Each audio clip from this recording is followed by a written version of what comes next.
And now I am very excited to welcome back two amazing cappers in the sports betting and horse racing world. You know them as Mr. Marco D'Angelo from WagerTalk.com and Chris Fallica from Fox Sports. Please follow them on Twitter at Marco in Vegas and at Chris Fallica. Guys, here we are, the 151st edition of the Run for the Roses. How have you been chugging along this spring, Chris? It feels like things are kind of speeding up here. Yeah, they're speeding up. It's been a little bit of a crappy spring. I won't admit it. I'm not afraid to admit that from a handicapping standpoint.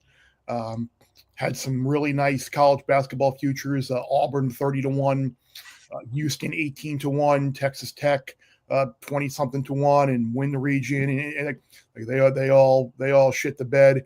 And then when your three biggest draft positions were Kelvin Banks to go 6th overall, Mason Graham over 5.5, and Ashton Genty over 6.5.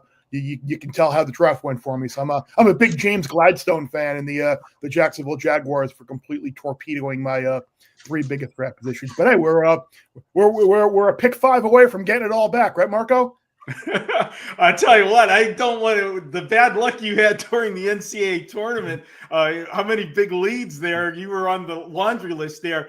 If it is raining this weekend for the Derby and there's thunderstorms, please don't stand next to me, okay? Good for everybody. I'm not going to be there this week, so your health and security is good. You're not the only one. I mean, it's so funny. It's like I even, of course, had Florida winning in my brackets, but I even place in the top 3 or 4. It's like it's survivor perspective. If Duke won, I'd still be in it, and I was mad about it. But then at the same time, I looked at myself. What do I would have split a freaking $50,000 pot with like 500 people anyway? I was like, whatever. It didn't matter.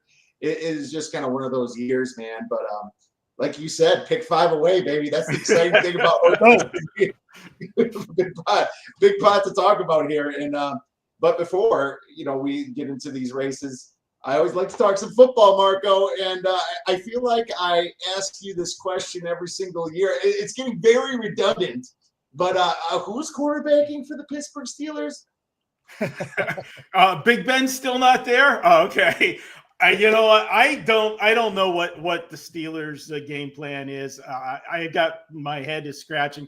I personally was not wasn't upset that they decided to part ways with Russell Wilson. That was the right move, in my opinion. There, last year it was a no-brainer because we got him basically for the price of a ham sandwich. So you had to take that shot. I would have tried to keep Justin Fields and give him a shot. I thought he did enough in the 6 starts that he had to get a shot. They didn't do that. They brought back Mason Rudolph, which I've always been, okay with Mason Rudolph. I thought that he never really got a fair shake to try to, win the job once Ben left. So bringing him back was, a smart move. But what they're doing with Aaron Rodgers, in playing the drama game with him, that's what upsets me the most, because this is a Steeler team that is rich in tradition, in history, and to be held hostage by Aaron Rodgers in his swan song. What's he got? 2 years left, here to play this game just absolutely drives me crazy. But I think Aaron Rodgers, when everything is settled, is going to end up there. I think he wanted to wait till after the draft because he didn't want them to take a high draft choice where it creates that over the shoulder, even though you're only going to be here maybe 2 years, 3 if you really, really hang on. But we'll see. I like the Will Howard draft pick. I think they got a bargain where they got him, and see what happens. And the crop next year is much better. But the problem for the Steelers, as much as everybody is so proud of Mike Tomlin's never having a losing season, it's actually hurt in the last few years because we're always in that middle of the road draft pick because of that. We're never bad, but we're never really good either. And what happens? You're drafting, 18th to 21st or 2nd, and this is what you get. Yeah, that purgatory is tough to get out of. And I remember this time last year, you were cursing the Steelers' schedule at the NFL, and I'm sitting here smiling with my under 8.5 plus money, while watching that thing go down and down and down. And then at the end of the day, I'm like, Jesus Christ, that ticket's not worth anything anymore. The Steelers win, 10, 11 games, whatever it was. Absolutely Mike Tomlin the hell out of me. I will say that I was impressed by the Howard pick. I did not like the quarterbacks at all this year, but I did think that Howard was kind of a sleeper in a way, just because not just what he did in the playoffs with Ohio State, but I just remember how much clutch he was at Kansas State playing with a bunch of 2-star type guys. I thought he's got size, NFL size, and possibly the body to take some hits. So the truth is, I thought it was a hell of a shot. And Aaron Rodgers, man, do not pick up Aaron Rodgers, man. This dude is gone, and I think mentally gone.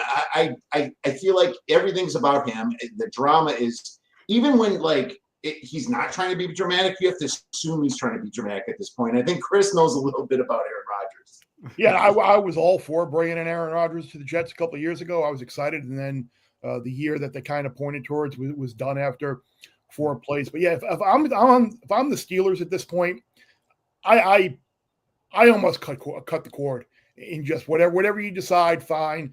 And I know it's crazy to say, Marco, I would almost pursue a potential trade for Kirk Cousins and see what he maybe has left for a year, because he'll come a hell of a lot cheaper than Aaron Rodgers, with a hell of a lot less of the drama as well. You finally got a legit bruising kind of back and a runner in Caleb Johnson now. You drafted really well this year. We'll see. It's just me. I don't know how much Rodgers has left, and I don't know how much of an improve he is over the guys that they have when you take everything into the realm that there's going to be. Yeah, I don't know the locker room's big enough for drama between Aaron Rodgers and Pickens. Can you imagine that combination? And they and they're on the field at the same time. Yeah, it's going to be interesting. With Russell Wilson and then that situation, Chris, it's kind of like buying that used car from somebody that just got promoted and has to move away. And it's like you're getting that great deal on somebody, you're not paying for them, but then again, is that what you really wanted? It almost feels like that situation would hit again. But Mason Rudolph, the guy. He has to know that he's probably a backup coming in, and something coming in as a starter is something that they just haven't asked him to do, and it's just kind of weird how they brought him back. But I'm not messing with the Steelers this year, dude. I don't care what it is. I got off that win total really quickly last year. It only took 2 weeks of voodoo magic to be like, you know what, I'm getting off of this under right now, and I'm playing the over just to, if it's a wash, it's a wash, which it ultimately was. Get your money back. Boy. No, you did it quicker than I could. So, Chris, what about the Jets draft? How'd you feel about? I think both of us thought a tight end should have been more in play in the first round, but what do you think? Yeah, I was pro Tyler Warren where they were picking. I figured as a Jets fan, and look, I am all for picking offensive linemen when it makes sense. But this is a team that put a lot of draft capital into building the offensive line in recent years, and you don't have a hell of a lot to show for it in terms of wins. And they're lacking some playmakers. But all told, I thought when everything was said and done, when you get Membu, who a lot of people you get him to be a tackle, your offensive line should be set, and you get Mason Taylor, the tight end, in the second round. That's a pretty good start. Now, look, we were just talking about the used cars that you're buying from your previous boss there, but yeah, I think that's kind of what Justin Fields might be. I don't see him as a starting quarterback in this league. I see him as a guy that if you need him to play a couple of games as backup because your starter is injured, I think you could do okay. But this is still a team that is in need of a quarterback. But just like Marco alluded to before, and this is why I was so anti Tennessee taking Cam Ward. You look at the quarterbacks that are potentially going to be in the draft next year with Sellers, with Nussmeier, maybe Dante Moore. There are a bunch of guys, and I don't think Arch Manning's coming out, but we'll see what happens there. But there are a ton of guys potentially in the draft next. Carson Beck in the draft next year that could really solve a lot of teams' problems. So that is something to look forward to, and why maybe people didn't necessarily like the Browns draft this year, or maybe the trade with the Rams and the Falcons. But the fact that the Rams and the Browns are going to go into the draft next year with 2 number 1 picks in a heavy quarterback draft, they're going to be in a good position to make a move for one of those guys if they do need one. Yeah, the thing about Fields, I feel like I'd almost rather have him than Russell Wilson, just because at least there's some sort of like dynamic, part of his game. It's a threat to run.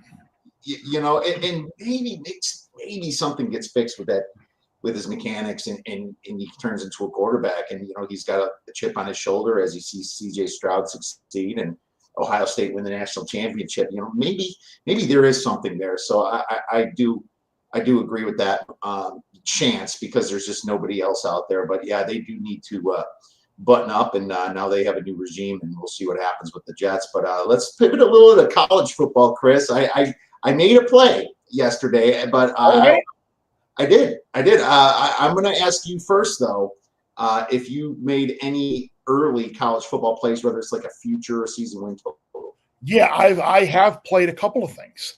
I have played Wisconsin under 5.5 wins. I have played Florida State under 7.5 wins. I have played a long shot dart alumni throw on Carson Beck to win the Heisman Trophy. So those are the 3 college football things that I have played right now. I really do like the both of the win totals that I played. I don't think people really understand how bad the talent situation is in Tallahassee right now with the way they haven't recruited, and now you bring in Castellanos from BC as your quarterback, and I don't know how much that really solves. And we'll see. That schedule is really, really tough. And with them winning 8 games, I think is a reach. And unfortunately for you, Kiev, I think Wisconsin's in a bad place this year too. They got a bunch of games on that schedule that they really have no chance of winning, and they're going to have to win basically every single coin toss game, I think, to get to 6-6 and potentially a bowl. That schedule is brutal. The program's going the wrong direction. I could go on for hours, Chris, about my Badgers. I feel the same. Under is the only way to go. I think there's a chance that only 4 wins happens, 2 in the first 2 games, and then, man, that thing just gets uglier and uglier. And when you see the way these other teams in the Big Ten are recruiting, and even UCLA got a quarterback, and sure, he's got some ego problems as well, but, here we are. Not improving, and I'm really, really worried about that. What's up to Jesse? Thanks for checking in, Jesse. Way too early college football plays. I'm taking Georgia Tech plus 1,400 to win the ACC.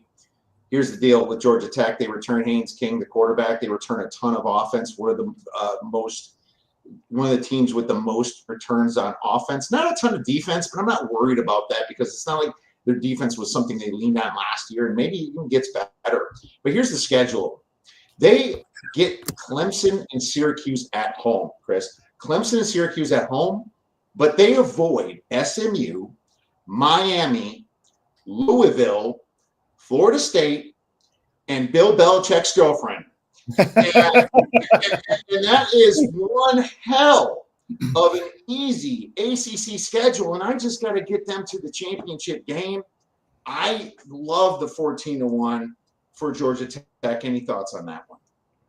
Yeah, I do, and I'm curious to get Marco's opinion as well. That was, I think, a lot of people's school of thought with SMU last year, grabbing SMU 16-18 to 1 to win the ACC.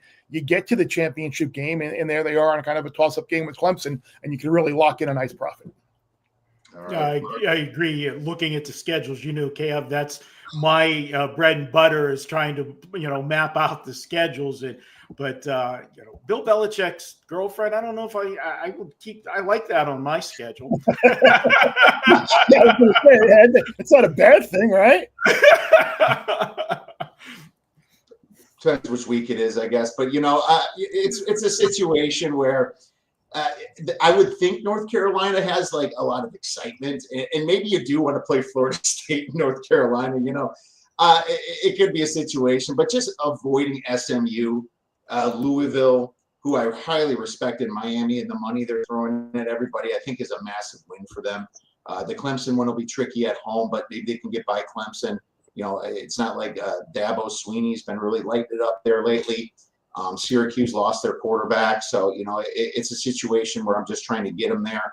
But I feel that like that number drops. You can get it 14-1 right now at FanDuel, and obviously whenever I do this, I take the season win total over for more money, because if I'm right on that, I got to be right on that. And at least if I can't get one, the bigger payout one to the window, at least I can cash out on something that I was somewhat right on. And that's the thoughts. Marco, any too early plays for you in football, whether it be NFL? Not for me. I got too much going on at this time of the year to dig into it. And I actually was going to pose a question to Chris, you as well, Kiev. I think Marco froze for a second here. Yeah, well, while we're waiting on Marco to come back, I did play one NFL thing as well. I did play Murray Hampton, offensive rookie of the year. 16-1 was the number that I got, and you look at him being in that Chargers backfield now. He's going to get the bulk of the carries. It's a coach that loves to run the football. It was good because I was able to utilize a little bit of a boost that I had on FanDuel. I was very fortunate. Got like 100% profit boost, limited to like $250 or whatever. But to have Hampton at like 32-1 now to the offensive rookie of the year is a pretty good pull. That's not a bad pull either. And I toyed around with Howard being offensive rookie of the year just because what if the Steelers don't get Aaron Rodgers? And that's going to be a pretty wide open quarterback competition. It's not going to be Genty running behind that offensive line. It's not. They're going to be behind in like every. That's not. If you're betting Ashton Genty at the price that he is right now to be offensive rookie of the year, you are absolutely throwing money away. Yeah, and it's not going to be any of the quarterbacks because the Titans are going to stink, and we don't. Who knows what's going to happen with Cam? Shador, who may not even start, probably won't right out of the gate. So I think there's an opportunity to look at a Hampton, maybe an RJ Harvey.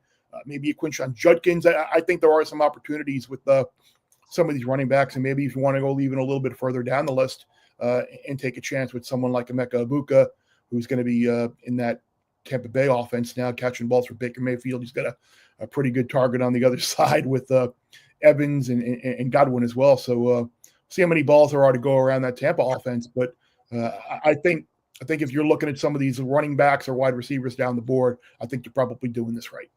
Yeah, that's very true. And Jesse wonders Kirby lost control at Georgia. I think getting rid of that quarterback, maybe letting him walk, it could have fixed some of it. I'm going to say no, but what do you think, Chris?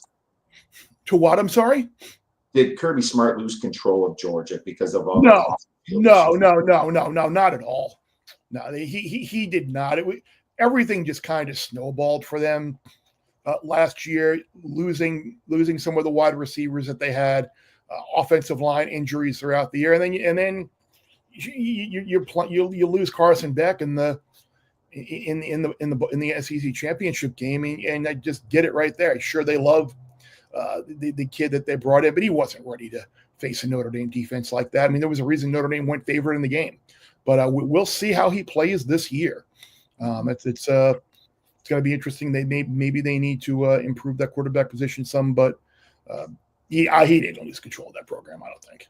All right. Well, we can talk forever football. This is about the Derby today, so let's get into the 151st Run for the Roses here. So as we're waiting for Marco, why don't you talk about the weather? I've been monitoring myself, but I'm concerned. What are your thoughts?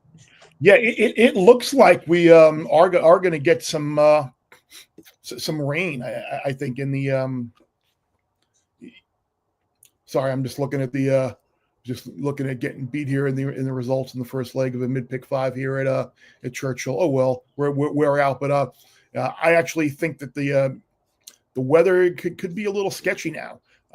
I think we're looking at some rain Friday and Saturday, so don't necessarily handicap for a sloppy track, because sometimes they have a way of making this track good or fast by the time the Derby rolls around on Saturday. But certainly keep in mind some of these horses that may have shown a liking for an off track, or maybe haven't run well on an off track. But I would kind of handicap the race right now for a bit of an off track, and then know which horses that you like are basically being moved up because of an off track, and which horses are fine either way. I kind of looked at that. I got the 2, the 5. I got Neoquos. Neoquios. Yeah, Neoquios. It's hard to say that name. I got him that did well in the mud. I got American Promise that did pretty well in the mud, whose number is really dropping lately. And there was one other that did pretty well. Was it Publisher? No. I think it was. You go ahead and tell me, Chris, if you know offhand a sloppy one. Maybe it was Cold Battle. Yeah, Cold Battle did a while ago back in November, went on a sloppy track, I believe. Yeah, you mentioned 2 horses there that I would be a little bit careful of in betting right now. Cold Battle hasn't been to the track in a couple of days. There are questions around his health and form right now, so maybe he is not in as great shape as we would have hoped he would be coming into this race. And the same thing with American Promise. There are whispers that he might be a little sore, a little lame, and we'll see if he's been someone that a lot of people have mentioned this week as a potential dark horse sleeper type upsetter in this race. So he has taken a ton of early money in the Derby pool. So I'd be if you're expected to get a big price on him, you're probably not going to. And how these horses do over the next 24 hours, or not even 24 hours at this time, by Friday morning, it's going to have a big effect on the race. There's a horse on the also eligible list named Beza, who has a big chance if he gets in the race. So we'll see. Render Judgment was another horse that's choosing to run. Had a little procedure done on a quarter crack this morning, which is basically just gluing it shut. But they're going to run him, and whether the connections of Coal Battle and American Promise choose to do right by their horse or choose to run their horse in the Derby may have a big outcome in this race, because the 21 horse on the also eligible list, Baeza, is a real, or Beza. I hear it both ways, but he gets in. He was second to Journalism out in the last prep race at Santa Anita, and he has a big shot. So keep a little bit of an open mind as you're looking to handicap this race, and keep an eye to the news wires over the remainder of the day and early tomorrow morning, because if they don't scratch by, I think it's 9 a.m. tomorrow morning, the field is set, and then maybe something goes wrong, and then they wind up scratching the day of the race, and they really wind up screwing John Sheriff's and those connections as well. So hopefully they'll have something figured out in the next by scratch time tomorrow. I mean, they should remove Owen Almighty right now and put Baeza into my opinion.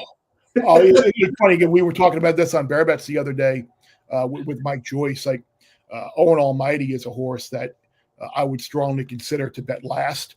I would strongly consider betting Citizen Bull to finish last. I think those two. I mean, Citizen Bull had a ridiculously quick workout the other day, and he's going to the front. Like, he has no choice but to go to the front from the rail, and he's all amped up.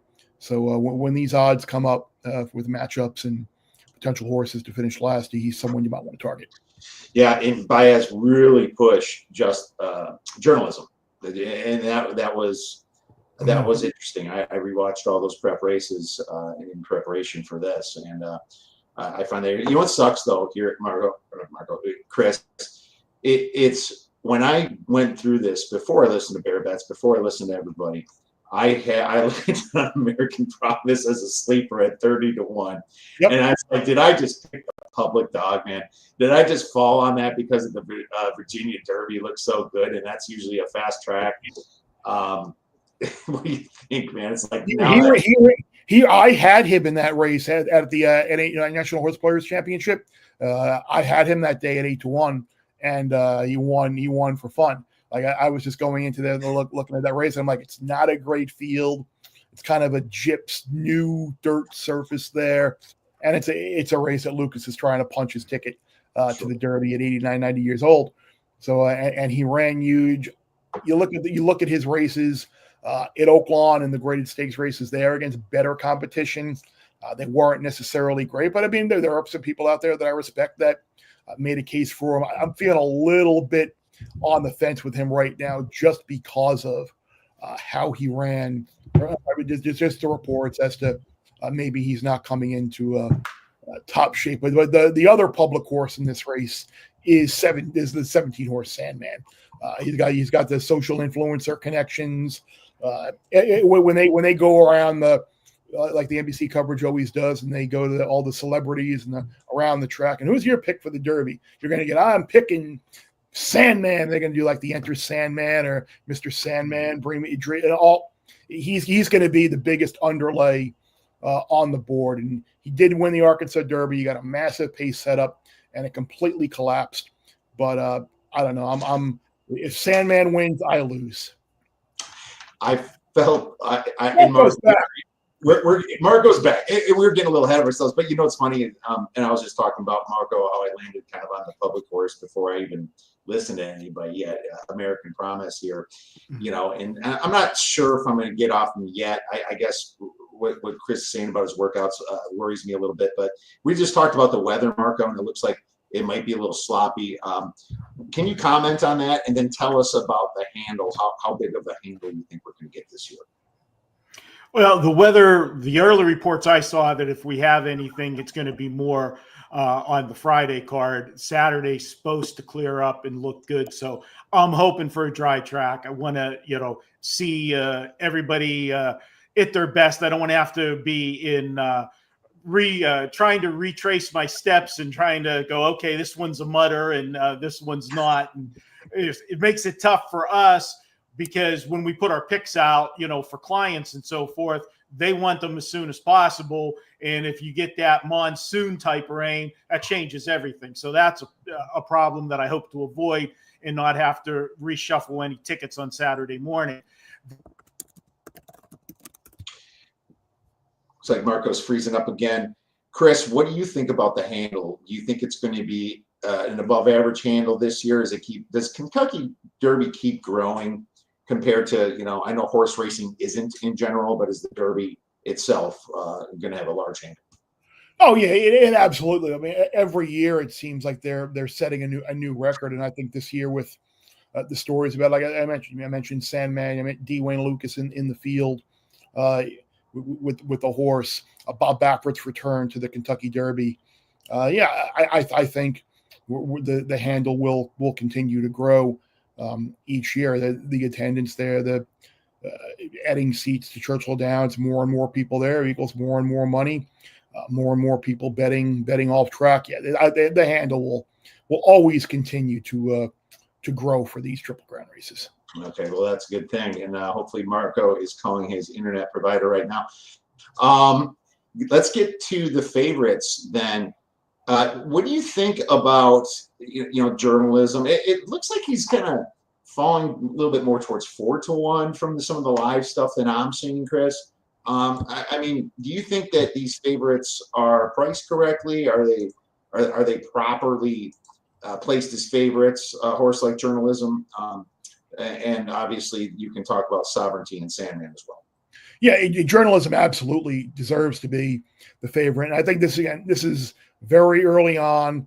No one is rushing to bet the favorite in the pari-mutuel pool 3 days before the race. So you're seeing the American Promises, the Sandmans, and all of the other price horses take money, which is kind of skew the pool. But Journalism deserves to be the favorite. He is the most likely winner of the race. If you're looking to punch holes in Journalism, I think you can point to the fact that he's run 5 races, and 4 of them have been against 5-horse fields, which means he's only had 4 opponents in 4 of those races. So he's going to have more opponents on Saturday than he has in 4 of his 5 lifetime starts combined. So that people view that as a negative coming from California in the short fields. Umberto Rispoli, the jockey, is someone who does not have a ton of Derby experience, and now you have a 20-horse field with a ton of noise and pageantry going on.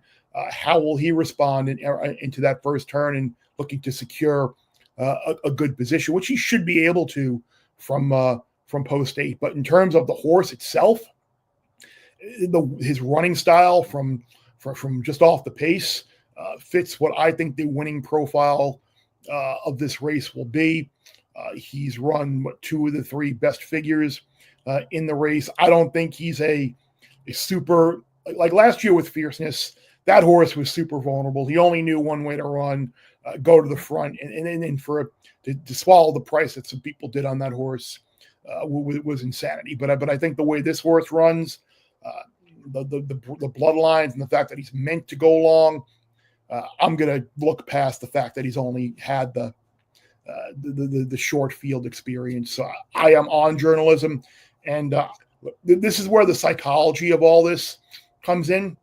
Like you and I both know, everyone knows, every horse player, every bettor out there knows that there's a bettor out there or a handicapper or a friend. Like whenever they pick a horse, you could throw that horse out completely because they're the biggest mush. And I know the biggest mush I know really like Sovereignty, but at the same time, you have a couple of really smart handicappers out there, like Eddie Olczyk, like Mike Samich, a couple other people I know, Duke Matthias, who like Sovereignty, and he should be the second horse choice in the race. And I think he is a big threat here. You look at his career, and it's basically you could put like a Bill Mott like outline plan in front of you, and he has followed it to a T. Debut, doesn't matter. Just go out, get some racing experience, get a foundation, and then we'll bring you back, and then the serious racing begins. His second start, he just missed against a really nice Chad Brown horse named Praetor, who's probably going to be pointed towards the Preakness and will have a big chance in the Preakness. Next start is a maiden. Bill Mott sends to Churchill Downs for the Street Scent Stakes, and he absolutely crushes a field, breaks his maiden in the stakes race in a field that included Tistastic and Sandman. So like right then and there, the horse has proven he likes Churchill Downs and runs well on it.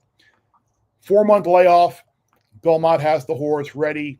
He has a huge turn of foot late to win the Fountain of Youth. So right then and there, we know the horse is secured his spot in the starting gate for the Derby if he stays healthy. And then to get the race in him, he runs in the Florida Derby where he basically, that was the perfect prep for this race. He ran the same kind of race, took back, and then finished up well. But at the same time, he wasn't fully extended to win that race. So it was a perfect trip win for Tappan Street, who unfortunately is hurt in that race. But now you've got a situation where Mott is supposedly like super open and affable and loose this week and excited. He's confident.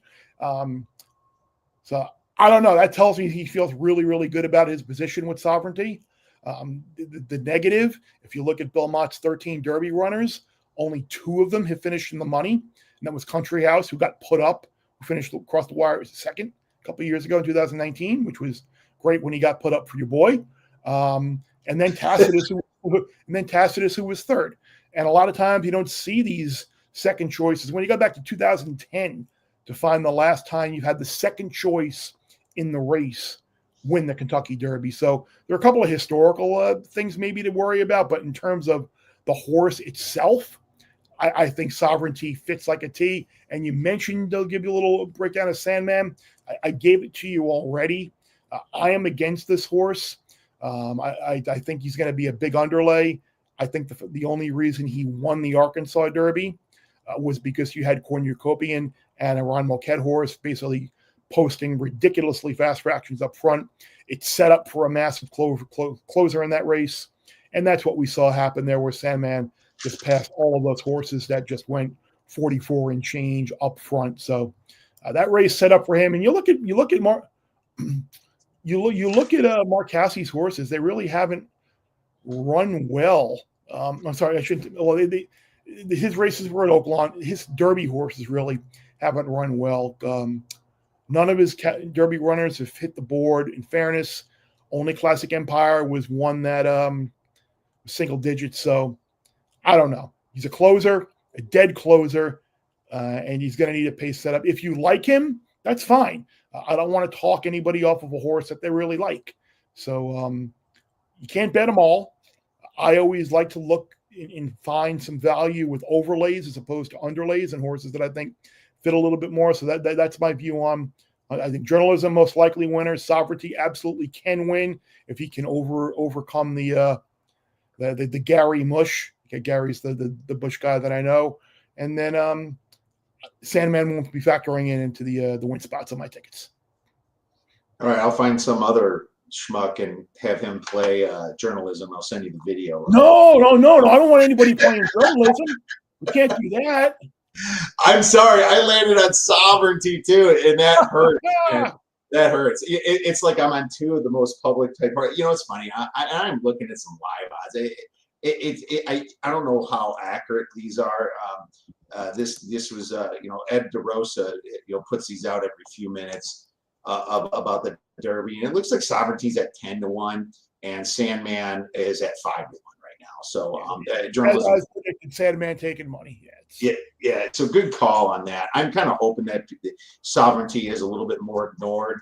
It's funny about the social media craze. They're seriously doing this for horses now, where they out there twerking on TikTok for horses, my man. That is just a new chink right there that I haven't even digested. But it's funny that I'm trying to figure out how I want to attack this, as it can be much different than other years. I almost feel like what you said and what Sean and Patrick said to me last night on the show, where I do two very good horse racers, horse bettors, about Publisher only having those 5-horse fields is definitely concerning. And Journalism is what I'm trying to say. And I wonder if it does make a difference here. But we haven't talked about the elephant in the room yet. And our old friend is back, Bob Baffert. Yes. He is back with a vengeance. Unfortunately, the vengeance is falling in the very early or the very close to the rail type situations, with Citizen Bull drawing the 1 hole and Rodriguez drawing the 4 hole. I mean, do you have an opinion on Baffert now, after all the suspensions and after all the dust is finally settled? I think Bob Baffert is good for horse racing. I think he brings eyeballs to the sport. He brings buzz and talk about the sport. I think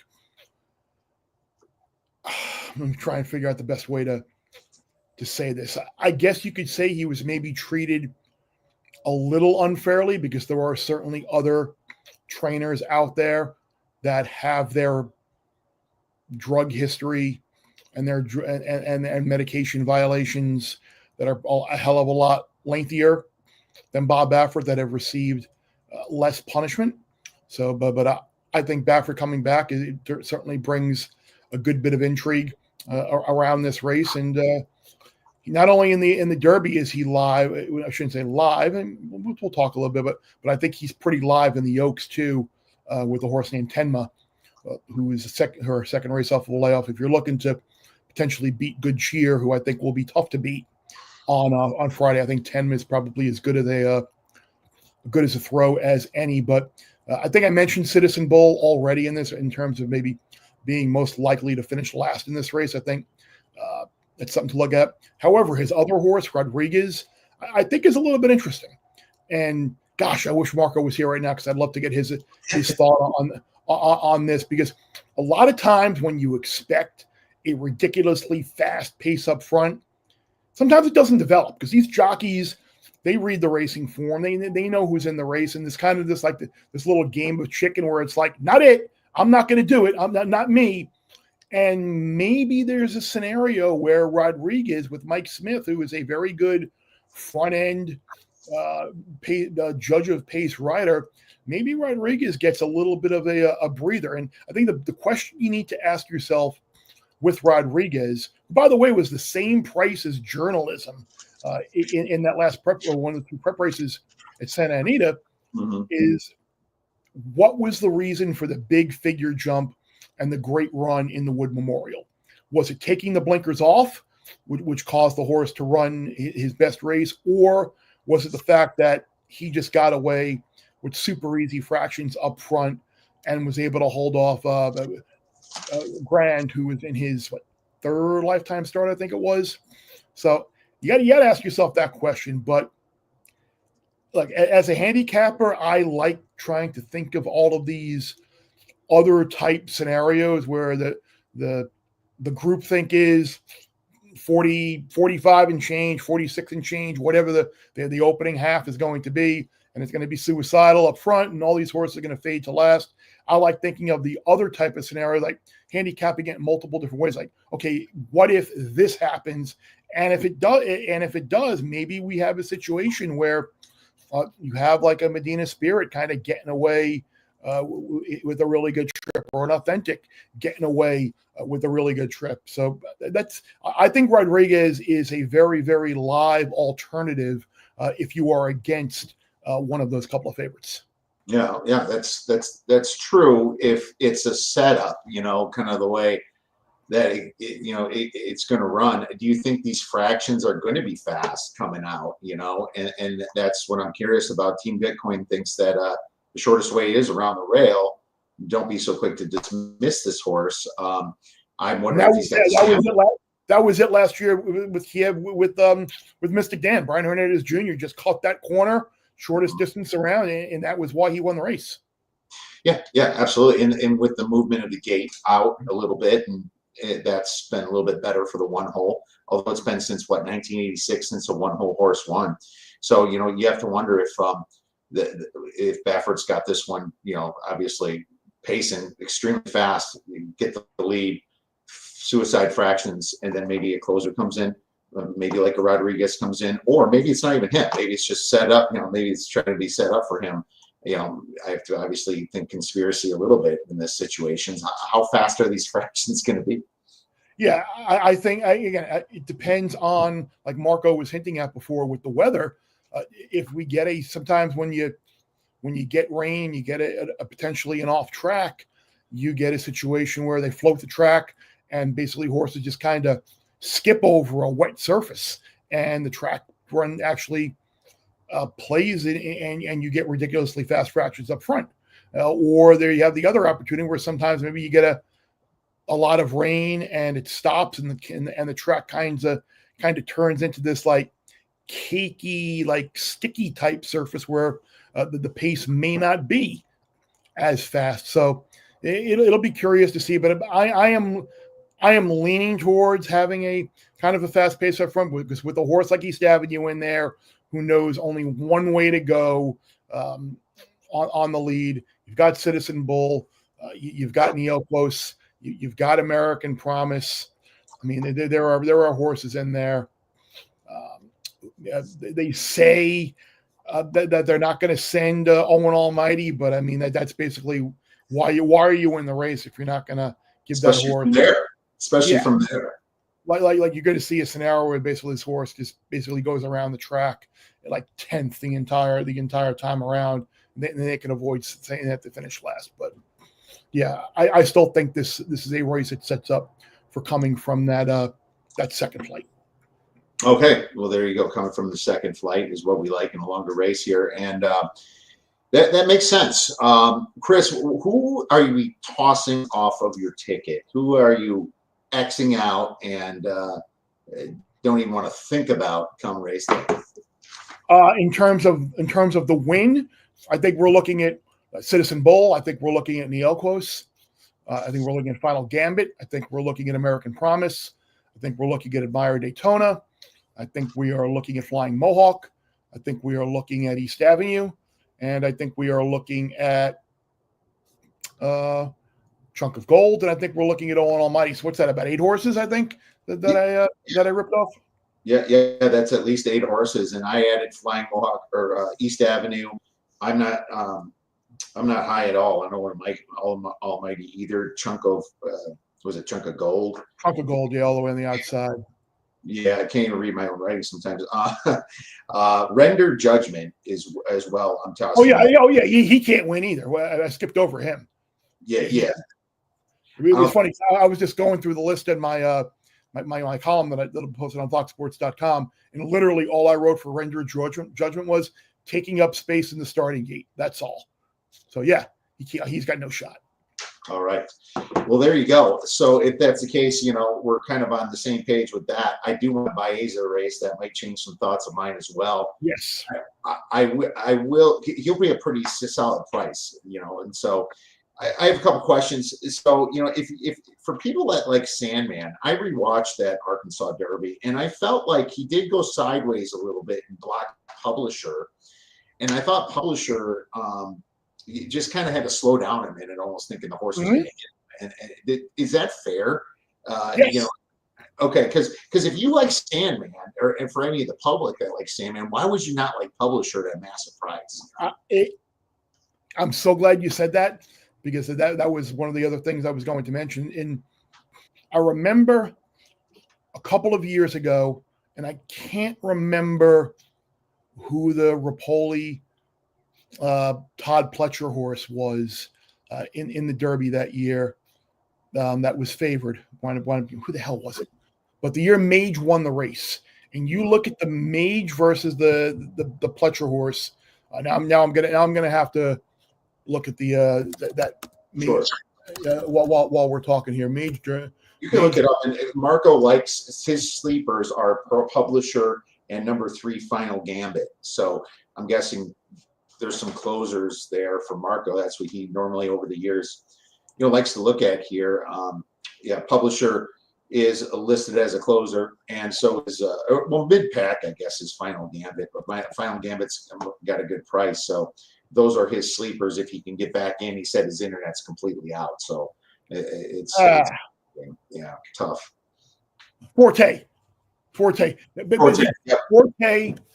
Forte was the Derby favorite in 2023, and he ran a great race against Mage ran a great race against Forte in the 2023 Derby, or the Florida Derby, and Forte was like 5-2 on the morning line, and Mage was like 15, 16, 20-1. And I'm like, if you like Forte, how the hell don't you like Mage at 5 times the price? Mm-hmm. And it's the same thing here. If you like Sandman, it 6-1 or whatever he's going to be, how can't you take Publisher or use Publisher at 5 times the price? And you looked at the race, you watched the race coming out of the race. There's an excuse for Publisher in that race to improve and look better. If you look at Publisher, he was a beneficiary of the collapse, like Sandman was, and we can see in him. Look, Asmussen's horses didn't necessarily have a great meet at Oaklawn Park this year. His majority of his wins were fairgrounds and some other places, but the fact that this horse goes now to Churchill Downs, somewhere where he is going to move his horses up, wouldn't surprise me at all to see this horse run maybe a non-threatening 3rd or 4th and have a really good chance to hit the board at a massive number, as does his other horse just to the outside, Tistastic. You look at the last 6 years in the Derby, every year you've had at least one horse 15-1 or longer hit the board, so it's not unreasonable to think that Tistastic could potentially be that closer. He's got a 2nd and a 3rd in a graded stakes races at Churchill as a 2-year-old. He's finished in front of Sandman as a 2-year-old as well.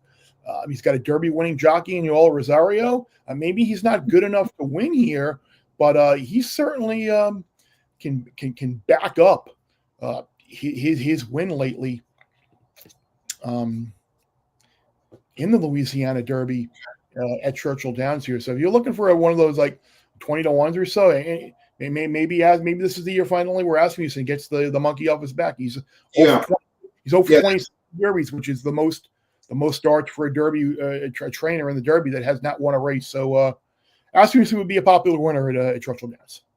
Yeah, and I was thinking about like how those are placed pretty much next to each other, and Tistastic, because of the win, has a little bit shorter of odds, but it just depends upon what you feel about the strength of Louisiana Derby and the Arkansas Derby. And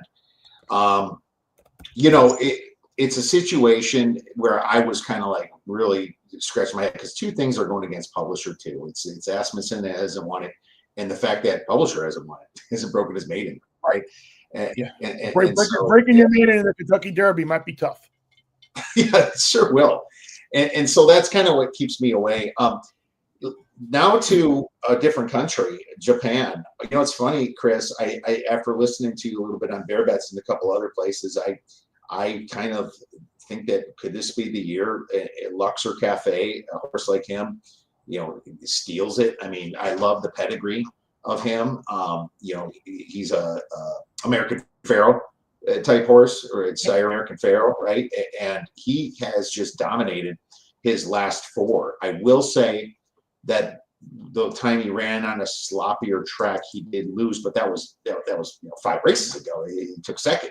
You know, this could be the year that you do get that winner finally from another country, a Japanese horse in Luxor Cafe. So I kind of put him as a potential on top of the tries as well, Chris. Any thoughts on those two horses, Admire Daytona and Luxor Cafe? Admire Daytona, I don't see much of a chance here with him.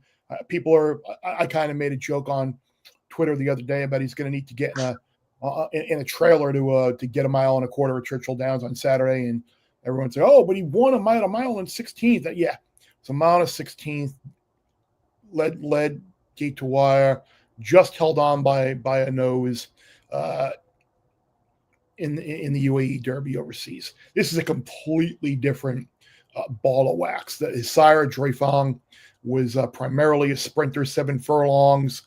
I think a mile and a quarter is going to be a little bit out of this horse's scope. However, Luxor Cafe, like you alluded to, what we were talking about on the pod, is someone that does interest me. I was against Forever Young last year, and thank God Mr. Dan won that photo, because he was one of those, if he wins, I lose, and Forever Young ran huge. And remember, there was a lot of talk last year before the Derby about Forever Young's workout. Oh, and it was slow and didn't look good. And what are they doing? Does he like this surface?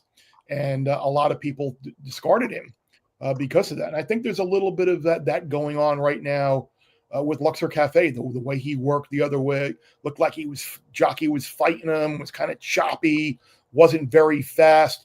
But the thing that I took out of that, I mean, in Mike Joyce, I'm not to plug Bear Bets pod, but go back and listen to the pod, and especially what Mike Joyce was talking about with the way a lot of these Japanese trainers train their horses, completely unorthodox, and they get results. I am wondering here if the way this horse worked out, that was the design of the work to get him to take back and come with the one big massive run to finish up, anticipating the fast pace in this race. We don't know what he's been facing in Japan, but we know he's won his last 4. We know he's going to have anticipated what I think is the right profile running style for a winner. And I mentioned about how you've had at least 15 to 1 shot or worse hitting the board. But if you look at the Derby winners, the last you had that run where you had 6 straight winning favorites here, where you had Justify and American Pharaoh winning the Triple Crown in that span. But you look at the last official winners of the Derby. It's a lot. We're fudging it a little bit because Mandaloon did win. He did get put up, and unfortunately, I didn't get paid on Mandaloon financially, but he did get put up. Medina Spirit was still a price in that race, though. You've had the 7th choice, the 8th choice, the longest shot in the board, 8th choice, 3rd choice, and 18th choice. None of them were shorter than 8-1. 5 were at least 15-1.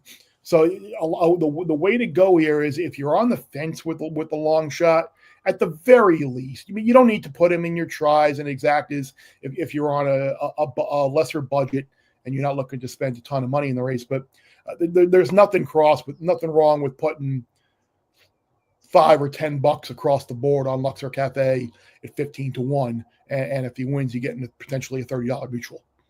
Yeah, I feel like Luxor Cafe is that boomer bust. You know, it feels like a win or completely could be lost with the other horses. You know, Team Bitcoin points out Luxor Cafe is the American Pharoah Prodigy, tends to run better on turf, never ran a great stakes race. And I'm wondering why he didn't run the UAE Derby, I'm not sure. I didn't research that. I know that Ed Meyer Daytona did, but is there know if there's a reason why they probably just wanted to keep him in? My guess is they probably just wanted to keep him in Japan. If you look at the form right now, the stakes he ran in Japan, I'm just going to call it the FU stakes, being it's the Fukuyuru stakes. Looks like I'm going to call it the FU stakes. That was on March 29th, and UAE Derby was a week later, April 5th. So my guess is they just figured out the spacing and didn't want to travel to the Middle East and then either ship back to Japan and then ship to Louisville, or travel from Japan to the Middle East and then ship to Louisville. So probably do a little reading on that as well. But that's an interesting point from Team Bitcoin there with the and I think he had another tweet in there too about potentially saying that East Avenue was looking to work, being taken back and working outside of a horse. Yeah. But yeah, I don't know. I think that's a great plan for Brendan Walsh. I think this horse is just so headstrong. You look at the only 3 races he's even run well were the 3 races where he just went to the front and took him as long as he could. The couple of times that he didn't break, the Risen Star when he just ran terribly, and the Breeders' Cup Juvenile where he just didn't have a good start and was never ready. You could really kind of throw that one away. But I'm concerned that if this horse doesn't go to the front, the result is probably going to be the same, that he can't win. So maybe it saves him from being completely up the track, and maybe it is a learning experience, and they're just trying to not have him be a target. I can appreciate that, but I'm a little skeptical of East Avenue, who I did like, by the way, in the Breeders' Cup Juvenile that week in Del Mar, and ultimately didn't win. So let's talk about your ticket. And Marco texted me. Unfortunately, can't get back on. He likes the 8, and I can go over these. The 8 journalism. Yep. He likes, obviously, journalism. The 18 horse, which is interesting, in Sovereignty, because that's what I like. The 10 horse, which is Grande, which is only raced 3 times, but a Fletcher horse, and Grande did pretty well behind Rodriguez. In the Wood Memorial, he could step it up, and then the 9 horse looks like you were, let's say 8, 9, 10. Burnham Square with the sleepers, 13 Publisher, and number 3 Final Gambit. One thing, if I know about Marco, his ticket's going to be more crowded than the Cleveland Browns quarterback room. And, he's hit like that before, though. So I give him a lot of credit. He invests, but he's gotten some nice returns. How are you going to, at least right now, before you know the weather, and just assuming, maybe it's going to be a little sloppy, how are you going to build your ticket, Chris? I am going to basically key journalism and sovereignty in one spot of the exacta. Meaning I'm going to need journalism or sovereignty, excuse me, to finish first or second. And then in the other spot, I'm going to need either Rodriguez, Luxor Cafe, Publisher, Tistastic. And for now, I have Coal Battle in there. I'm going to wait and see how he fares. And maybe by the time Saturday rolls around, I'll have Baeza instead of Coal Battle in there. So basically, the two favorites in one spot in the exacta, and those other 4 in the other spot in the exacta. And then I'm going to play a trifecta as well, keying journalism first and second with those same horses in there as well, 4, 7, 13, 14, 16, 18 in one spot, and then 4, 5, 7, 9, 10, 13, 14, 16, 17, 18. So it's that's a $45 bet for $1 if you put journalism first, and then second I'm going to do another trifecta with 4, 7, 16, 18 first, and then journalism second, and then those same horses last 4, 5, 7, 9, 10, 13, 14, 16, 17, 18. That's $36 for $1. So if journalism runs first or second, I feel pretty good about my chances of cashing at least an exacta in this race. And I'll have a little bit of just kind of pizza money. Like I said, there are worse things you can do than taking a 12, 15 to 1 shot across the board here. So I'm just going to play a little win place on Rodriguez, Luxor Cafe, and maybe Cole Battle if we get good reports from Lonnie Bradley and those connections, just to win place. Yeah, it's funny. I'm planning on. I mean, if journalism doesn't, 4-1 is more interesting to me. I'm curious. My guess is that means we might get 7-2 come Derby Day, which would be great. Mm-hmm. Yeah, it would. It would for journalism. And my plan initially when he was 3-1 is to use him in a few exactas, a couple larger ones, to try to save, but not have him at the top of my tries. I mean, I want my trifectas to make a vacation out of it, right? I want to be like Chris and visit Turks and Caicos maybe in a year or two or something. That'd be fun. I do have some plan though, so I have some big vacations planned. That what do you got going on? Because we're going away in 10 days. Where are you headed? Puerto Vallarta in January, and I've never been there. I love deep sea fishing, and that's when you can catch marlin. Is a place. Oh, very nice. Yeah, so that's a plan for me when I turn the big 5-0, and we'll have some college buddies probably, hopefully, join me. But we're gonna try to have a good time in Puerto Vallarta, and the golf's nice too because there's some really nice courses there. So I'm gonna try to hack it up and hopefully not destroy it. Not divot up their course, but that's one of the plans. I always go to San Diego over fall break for the kids because it's a 5.5 hour drive, so that's one. Flying up to Wisconsin on July 3rd for about 10 to 14 days. I think it's like 12 days is what we're doing right before the 4th. It's beautiful up there in northern Wisconsin, and we get the lake house through my parents and aunts and uncles bought it in 1971. It's that cottage type situation, but you spend most of your time up north or outside and on the patio, and fishing poles always in the water, and kids swimming, jumping off the raft, a few boats. That's the life, man. I love.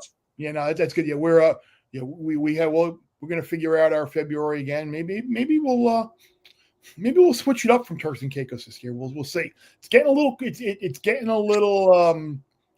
I don't want to say jump the shark, but it's getting very crowded. There's a Ritz-Carlton there now, and we've noticed a lot more traffic at the airport, a lot more people on the island. And I think by next year there's going to be a St. Regis that opens up as well. So the little beach that was is no longer the little secret beach that was, and it's still great and we love it. But maybe we'll take a year off. But we're doing Prague, Vienna, and Budapest. In 10 days, which will be just kind of fly to Prague and then train to Vienna and then train to Budapest. So we're looking forward to that. Absolutely. I'll be watching the Preakness from we'll be watching the Preakness from Vienna. All right. Well, that's beautiful. Have some glass of wine and watch the Preakness. Sure. Middle of the night, exactly. Oh, that sounds wonderful. You always hit up the Euro, man. I still have yet to get out there. I think when the kids get a little older, maybe I'll check it out there. And thanks for watching Team Bitcoin. Appreciate it. Before I was going to ask you if there's a Triple Crown winner, 3.5 to 1. I tried to bet the no at -600. I couldn't get anything down on it really. Right. I think I know your answer for that one. But you did mention the Kentucky Oaks. And why don't you throw out? Let me say this about the Triple Crown prop. I think journalism or sovereignty potentially could do it. I think the issue is it's not going to be the Belmont, which by the way is at Saratoga again this year, and it's 1.25 miles. So you're not going to get a 1.5 mile race. I think the winner of the Derby would have obviously be very difficult to beat. In the Belmont up at Saratoga. The issue is going to be the Preakness. I mentioned a horse named Praetor for Chad Brown. There are a couple of other horses that maybe Baeza, who if he doesn't make the Derby, they point him to the Preakness. There are always a couple of fresh horses that are very highly thought of. Maybe they were a little bit late developing. They didn't get pressed along in the Derby trail that could pose a threat to the Derby winner in the Preakness. So I wouldn't be betting that just because of that, but I would not put it past journalism to do it. And I think the way to go would probably, you could probably, if it's 3.5 to 1, you can just bet journalism to win. And if he wins the Derby, just roll it over on the Preakness and then roll it over on the Belmont as well if you want. Well, there you go. Keep rolling it over, baby. Roll over some profit on it. That's not a bad way to do it too, because that's going to be better than 3.5 to 1. I'm sure what a terrible odds, but I think I had that. So Kentucky Oaks, good cheer. Obviously, he's probably going to go off at 4 to 5 or something by the time that happens. It's I don't know if good cheer is going to be 4 to 5. I don't think she'll be odds on. I think she'll be north of even money, because I think there are a lot of people who are skeptical of her. They see the undefeated record, but they don't see ridiculously fast buyers. They see kind of an outside post. And they see value with the Beckman horse. Maybe there's some other horses. I think it's Brightside, the John Ortiz horse on the outside. There are a couple of ways to go in there, I think, that are attractive to people. I am going to be very judicial in how I attempt to potentially beat good cheer if I try to do so at all. I'm going to key good cheer first and second in my exactas. I'm going to use the number 1 horse Early On, who ran really too good to lose at Aqueduct last time out. Safi Joseph has her running well. I'm going to use the 3 horse Fondly, who I think can improve even more for Grand Motion. I'm going to use the 9 horse Tenma for Bob Baffert, second off the layoff, who's going to be coming from a bit off the pace as well. And the 10 horse Take Charge My Lady for Kenny McPeak, who won the race last year, of course, with Torpedo Anna. I know she's been a little iffy with the foot injury lately, but supposedly she looked okay on the track the other day. So I'm going to use good cheer with those 4 double-digit prices in my exact first and second, and try first and second. Okay, no, that's awesome. It's funny. You can just even keep good cheer on the top of those prices. A lot of those you said were 30. Oh, by the way, I'm sorry. Looking at this now, there was a big scratch in that race with the. Let me just make sure I get. It was the George Weaver horse, the 5G. The New York bred, who won the Gulfstream Park Oaks and ran really well. That is going to really take some of the pace, I think, off of this race. So that potentially could help a horse like Early On. It could potentially help a horse like Simply Joking. It could help a horse like La Cara as well. But 5G coming out of that race is a pretty significant scratch. Marco mentioned the 10 race. Number 2, Copion, is something he seems to like here. So thank you, Marco. It's an 8 to 1 horse here. Look at that buyer. Yeah. What the hell? What is the morning line odds maker thinking? Putting that horse? Is there not a chance in the world that Copion is 8 to 1 composed? I looked at that. I'm like, what? I'm like, there's no way this horse is going to be 8 to 1. But yeah, she's got a massive chance in there. Oh my God. Yeah. I mean, if you're playing a pick 5, you got to include that one. It seems like that's some speed right there. And even if it doesn't come through, I mean, the price looks pretty good. So thank you, Marco, for that one. I'll tell you this: the 8 race, and I mentioned it on the show yesterday too. I kind of like the Mind Frame, and I like Nisos. Maybe just an exact box. And that might be the only thing I play, Chris, on the 8 if I'm not throwing in the pick 5, of course. But Nisos in the set and Mind Frame second in the Belmont last year, but did great on the mile. He just ran recently, and Nisos is a Baffert horse, I believe. That's looking really, really tough to beat. He missed the Derby, I think it was a year or 2 ago. Oh yeah. He hasn't run since February of last year. He's been off well over a year, and these Bob Baffert horses coming off of long layoffs, I almost get a sense with them that they are either going to be first or last. So you just got to kind of pick what way you want to go there. I think Mind Frame will be super tough in here. He ran awesome on Derby Day last year after he broke his maiden. It just crushed an allowance field. So I lean towards Mind Frame in there. And getting back to the race that Marco was talking about, the 10th race there was the Derby City Distaff. The Derby City Distaff there. That is a really competitive race. Vava is someone who I think is a horse that, again, I kind of talked about the other day. Like, there's no way we're getting 6-1 on Vava in this race. And a lot of people were kind of skeptical because, like, oh, no, who's betting that horse off of her last 2 races? But the horse, she's 4 for 4 over the Churchill Downs surface. She won this race last year. And I like to, you go back and look, like I said with East Avenue in the Breeders' Cup Juvenile, just kind of draw a line through that race and throw it out. I'm kind of doing the same thing with Vava. I'm going on taking the approach that she just didn't like the Del Mar surface. That race was fluky. You had a massive long shot winner in that race. So I'm throwing that out. The day of the ballerina at Saratoga that day, Society just caught a flyer. The track was major speed favoring. It was working against her. So I'm kind of throwing those last 2 races out and looking more at the Churchill form and the fact that you look at her last 2 workouts, they have been absolutely eye-popping. So give us a little 2772 for the podcast here with Marco and I. Give us a nice little 27 exacta box. Well, there you go. 27 exacta. I like it. You just got to beat the 8 horse here.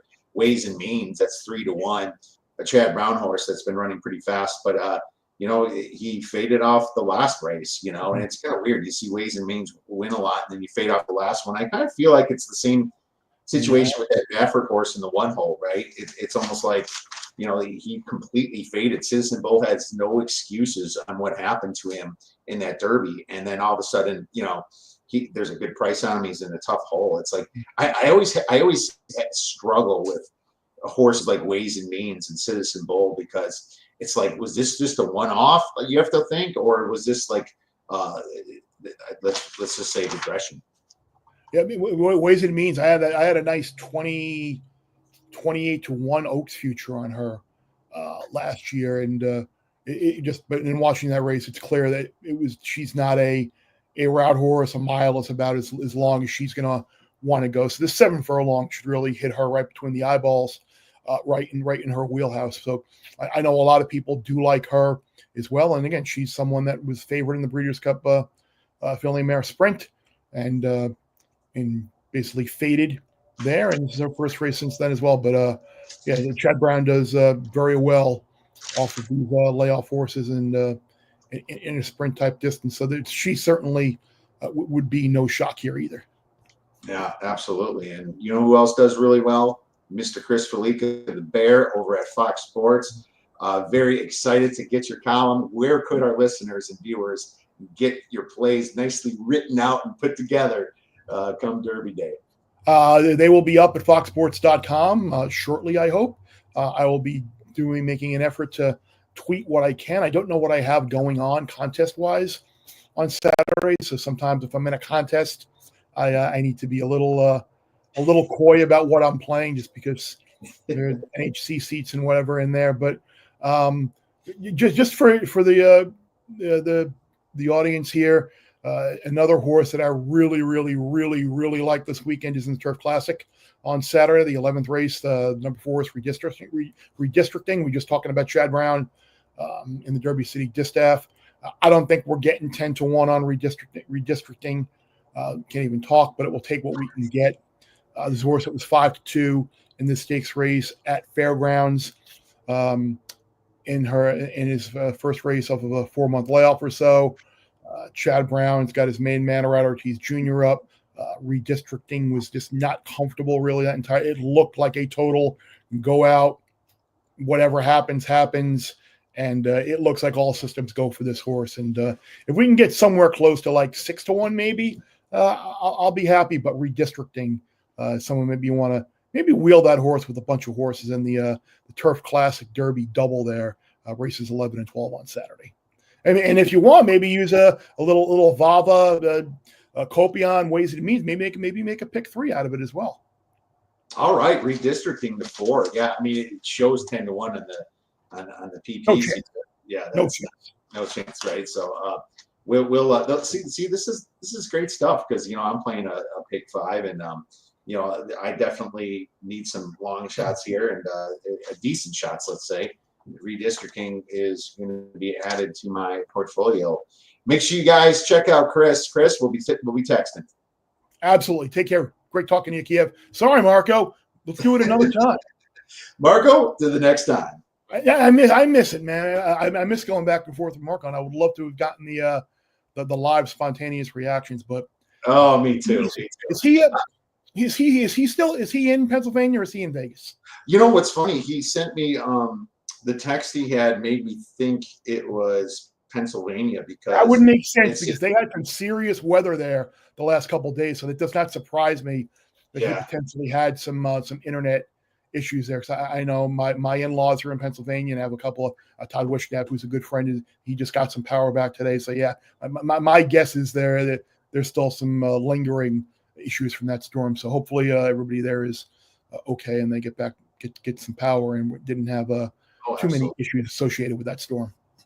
The good thing about Pennsylvania is that just hit the Cubs plus 125 against Skeens. So very good. Yeah, I'm going to have to look at some of the NL Cy Young markets because I think Paul Skeens is at 2-1 plus 200, whatever he is. That's a really short price for a guy who. Let's see if he can back up an entire year, and will they give it to a pitcher on a team that's going to win 70 games? Imanaga's 50-1. I threw a tiny bite on that. I don't think he's got the strikeouts to do it, but you never know what can happen. He went through the Cubs went through one of the toughest freaking Aprils around, playing the Dodgers multiple times, playing the Padres. They had a really tough schedule, and I'm thinking it eases up. I was trying to find the prop on most wins in May, and I was looking at the Cubs. I couldn't find it, but it's just how it is. Yeah, DraftKings. Caesars William Hill had it up, which was great. Circa had it up, and then I noticed